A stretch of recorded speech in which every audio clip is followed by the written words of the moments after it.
बिस्मिल्लाहिर्रहमानिर्रहीम अस्सलामु अलैकुम। मैं रिज़ीन हैदर मज़हर हूँ और आप मेरा ये व्लॉग देख रहे हैं। नाज़रीन, एस्टेब्लिशमेंट का अहम तरीन कासिद पैगाम लेकर ज़मान पार्क इमरान खान के दर पर पहुंच चुका है और मुतालबात मानने और मनवाने की पेशकश की जा चुकी है।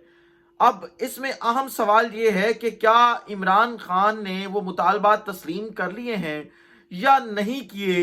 एस्टेब्लिशमेंट का वो जो नुमाइंदा आया है वो कौन है और क्या मुतालबात लेकर आया है, ये तमाम बड़ी अहम तफसीलात हैं जो आपके साथ शेयर करनी है। और साथ ही फिर मरियम नवाज ने आज जिस तरीके से अदलिया पर फिर से हमला किया है और रियासती सरपरस्ती में हमला किया है, ये बड़ा अहम मामला है जो इस वीडियो में हम डिस्कस करेंगे। लेकिन इन तमाम तर तफसीलात से पहले दरख्वास्त करनी है आपसे कि चैनल को सब्सक्राइब करना मत भूलिएगा, बेल आइकन को भी दबा दीजिएगा ताकि मेरे आने वाली तमाम तर वीडियोस आप तक पहुंचती रहें और आपको और मेरा जो ये तस्वीर और आवाज़ की दुनिया का साथ है ये बरकरार रह सके।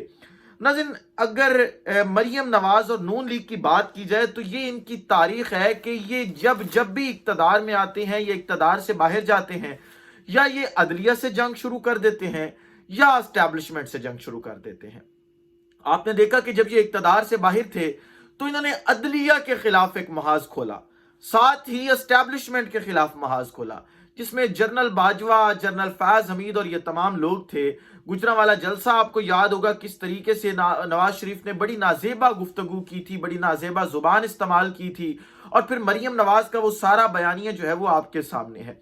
लेकिन फिर जब जरूरत इन्हें महसूस हुई, हस्बे जरूरत आप कह सकते हैं, इन्होंने तलवे भी चाटे उन बूटों के जिन बूटों को ये गालियां देते थे, उनको पॉलिश भी किया और अपनी जुबानों से ऐसा ऐसा रगड़ा, जिस तरीके से वो मरियम ने पिछले दिनों मंसूर अली खान के इंटरव्यू में कहा है ना कि जी मुझे वहां पे बाथरूम साफ करने का बड़ा एक्सपीरियंस हुआ।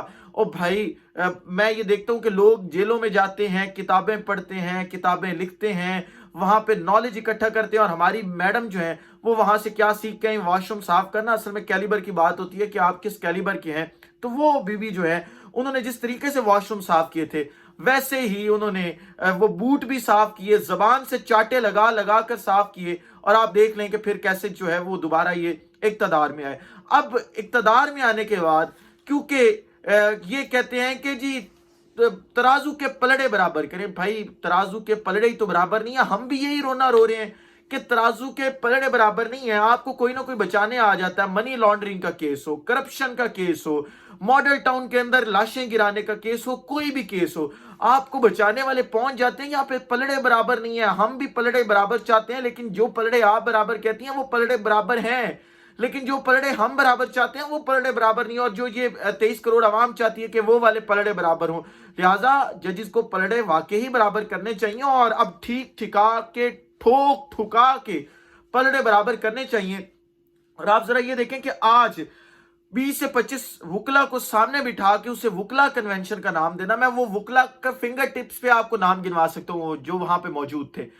उन वुकला का वकालत से दूर दूर तक कोई ताल्लुक नहीं। अता तारड़ जैसे वकील उसमें बैठे हुए थे। अता तारड़ से आप ये पूछ लें कि जमानत, जो आम जमानत कबल अज गिरफ्तारी होती है ना, छोटा सा केस में आप कह रहा हूं, जो बच्चा पहले दिन जाता है ना लॉ करके 5 साल, उसको इस चीज का पता लग जाता है कि कैसे जमानत की दरखास्त दायर करनी है। अता तारड़ मुझे जो है वो जमानत की दरखास्त दायर करते इस तरह के जाली वुकला 20-25 बिठा के आप अगर वुकला कन्वेंशन का उसे नाम दे रहे हैं तो फिर ये तो वुकला के साथ ज्यादती। और इतवार के दिन फिर वुकला कन्वेंशन देखना है ना आपने तो इसी चैनल के ऊपर शॉर्ट पड़ा हुआ है, शॉर्ट वीडियो है, वुकला कन्वेंशन लाहौर जो इमरान खान ने किया था उसे वुकला कन्वेंशन कहते हैं। ऐसे वकील इकट्ठे होते हैं। आप जो वुकला कन्वेंशन रख के और फिर उसमें पीटीवी को बुला के और फिर जजिस के खिलाफ तकरीर, ला हौला वला कुव्वत इल्ला बिल्लाह, इतना बड़े इल्जामात। और फिर आज जो मरियम नवाज ने तस्लीम किया है कि जब तक ये सदर और चीफ जस्टिस हैं तब तक हम इलेक्शन नहीं करवाएंगे।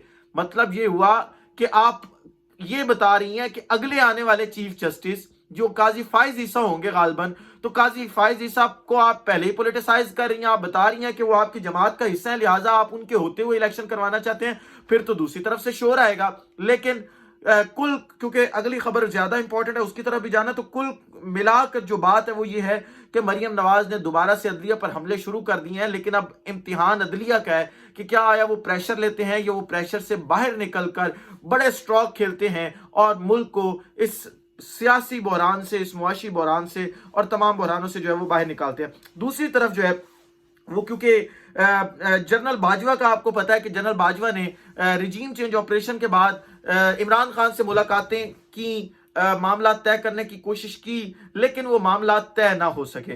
मामला क्यों तय ना हो सके, उसके पीछे काफी सारी वजूहात थी।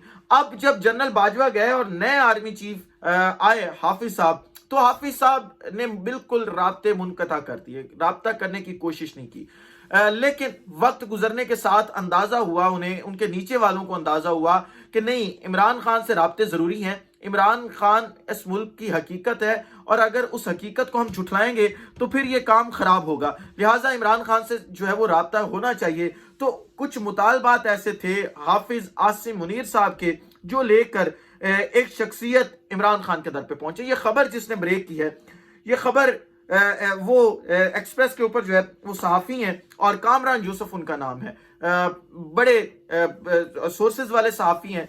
उन्होंने ये खबर ब्रेक की। उन्होंने कहा है कि चंद हफ्ते पहले एक शख्स जो कि पाकिस्तान के एक कमर्शियल बैंक का ऑनर है, वो एस्टैब्लिशमेंट का पैगाम लेकर जमान पार्क पहुंचा था और उसने 3 मुतालबात, बड़े अहम 3 मुतालबात जो थे वो इमरान खान साहब के सामने रखे थे और ये कहा था कि अगर आप ये बात तस्लीम कर लेते हैं, तीनों बातें, तो हम आपका जो इलेक्शन वाला मुतालबा है वो मान लेते हैं। क्योंकि इमरान खान का एक नुकाती मुतालबा है और वो ये है कि फ्री एंड फेयर इलेक्शन करवाए जाएं और फौरी इलेक्शन इस मुल्क के अंदर करवाए जाएं, ताकि नई हुकूमत आए और वो आकर इस पूरे बहरान से इस मुल्क को बाहर निकाले। एस्टैब्लिशमेंट के जो 3 मुतालबात थे, पहला मुतालबा ये था कि जो इमरान खान का एंटी एस्टैब्लिशमेंट बयानिया है ये खत्म हो, इसके ऊपर इमरान खान साहब जो है वो सीज फायर करें और मामलात को आगे लेकर बढ़ें।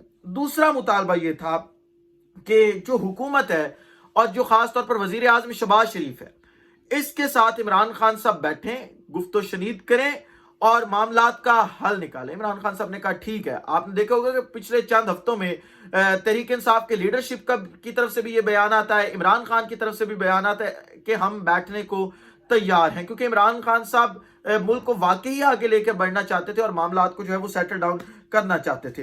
तीसरा मुतालबा ये था कि अगर इलेक्शन होते हैं और जो एक फुल एंड फाइनल चीज है कि इमरान खान वापस इक्तदार में आएंगे, वजीर आजम बनेंगे, तो आप वजीर आजम बनने के बाद किसी भी शख्स के खिलाफ, यानी हम में से किसी भी शख्स के खिलाफ, एस्टैब्लिशमेंट के किसी भी शख्स के खिलाफ कोई किसी भी किस्म की इंतकामी कार्रवाई नहीं करेंगे। इमरान खान साहब ने इसके ऊपर भी रजामंदी शो कर ली कामरान यूसुफ साहब के मुताबिक। जब ये तमाम के तमाम जूनियर ये तमाम चीजें लेकर इमरान खान साहब के पास पहुंचे कि इस तरीके से इस शख्स को हमने भेजा था, ये मुतालबात भेज के उसको सालसी बना के इमरान खान साहब आगे इस मुल्क को लेके चलना चाहते हैं, वो सीरियस हैं और वो इस बहरान से मुल्क को निकालना चाहते हैं, उन्होंने मुतालबात तस्लीम कर ली हैं। तो आसिम मुनीर साहब इन तमाम चीजों से मुकर गए। उन्होंने कहा कि नहीं, इमरान खान पर मैं एतबार नहीं कर सकता, क्योंकि इमरान खान जब भी इक्तदार में आएगा वो हमारे खिलाफ जरूर कार्रवाइयां करेगा, वो हमें जरूर लिमिटाइज करेगा, लिहाजा मैं उसकी किसी भी चीज के ऊपर एतमाद नहीं कर सकता। हो सकता है कोई शख्स ऐसा बीच में पड़े जो गारंटी दे और मामला ठीक हो, लेकिन ताहाल ये मुतालबात, ये मुज़ाकरात जो है वो मुकम्मल नहीं हो सके और कामयाब नहीं हो सके। देखें आगे क्या होता है। इस हवाले से मजीद जो भी अपडेट्स आती हैं वो भी आपके साथ शेयर करूंगा। अगले व्लॉग में दोबारा मुलाकात होती है। अपना ख्याल रखें, अपने लोगों का ख्याल रखें, वतन अज़ीज़ पाकिस्तान का ख्याल रखें। इस वतन अज़ीज़ पाकिस्तान को और आप तमाम लोगों का अल्लाह हमें नासिर हो। पाकिस्तान जिंदाबाद।